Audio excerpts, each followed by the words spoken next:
Haya, sasa hivi tunaendelea na maneno ya shukrani kwa wakuu wetu.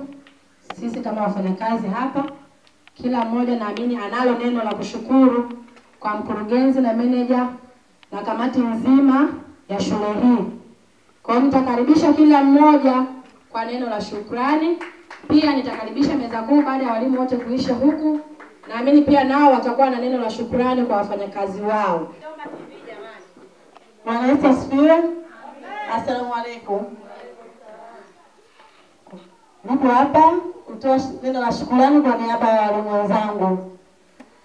Kwa kweli mimi toka nimefika hapa na walimu wenzangu na wenzangu, wafanyakazi wenzangu, tunashukuru kwa kuwepo mahali hapa. Tunakushukuru sana director na madam.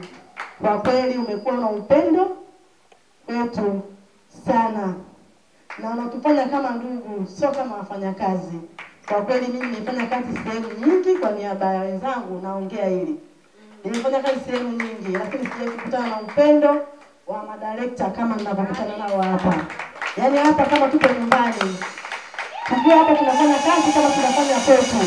Sio kama tunafanya kama wafanyakazi. Yaani kama ni sehemu yetu ya familia. Nawashukuru sana kwa upendo wenu. Naomba muendelee na upendo wenu.